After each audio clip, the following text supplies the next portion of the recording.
So this is the Ride Superpig under the pretty lights demo model. So not quite perfect, but pretty close to what the production model is going to be.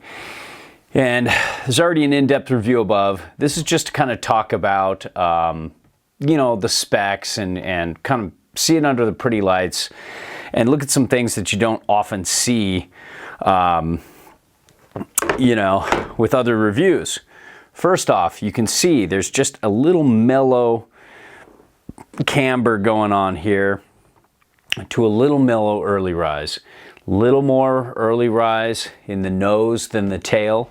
You can see also there's a pretty big difference between nose and tail. There's some taper there, but as far as a short fat board, one for a 151 goes, this is pretty centered up, and you can see there's a lot of tail here, so it's not just for directional riding, which is kind of cool, and we talked about that a lot in the review above. But you know, you can see just this mellow little bit of camber.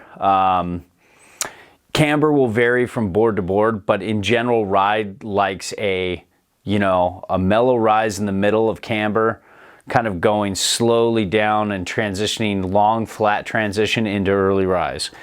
So it gives the board a feel of having an effective edge that's closer to what it actually says. Effective edges change so much over the years with, you know, hybrid shapes with lifted parts. They don't quite feel like they used to, and it's hard to quantify an effective edge's specs anymore because of the lifted parts. But anyways, you can see there's a decent amount of tail, but a little more nose, and it's a cool, fun, kind of super short, fat shape. Let's get into some measurements here. We're gonna do, you know, you can see the minimum and maximum stance width, and with a mini disc you could probably go a little further out.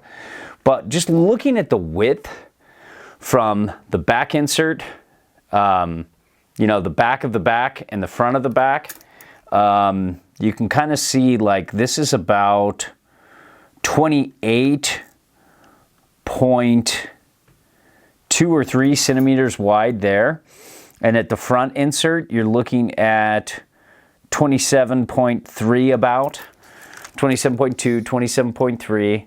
And on the front here, you're looking at about 27.4, 27.5, somewhere around there. I mean, this is not exactness. So, but just take it, you know, as a general estimate. And then you're looking at about 28.6 on the other side there. So that's pretty wide. Now, one thing that's interesting is setback on board. This is not really made to be like a short, fat, directional powder board. This is made to do a little bit of everything. And as a result, you can see that kind of compromise in setback on board and powder float.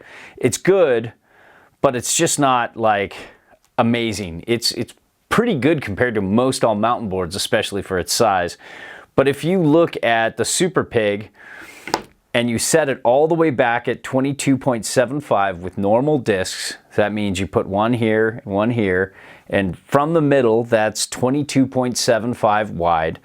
And you can get a difference between the nose to this back insert and the tail to this back insert of 5.75 inches, which is like a little more than 2 3/4, 2.875 inches back from center on board if you set it all the way back. And I did, and I wrote it in some powder. It's got pretty good float, but it's not like what I'd want in the super deep. I found that other short fatties with more setback on board and slightly different dimensions do well, but it's still got a tapered tail.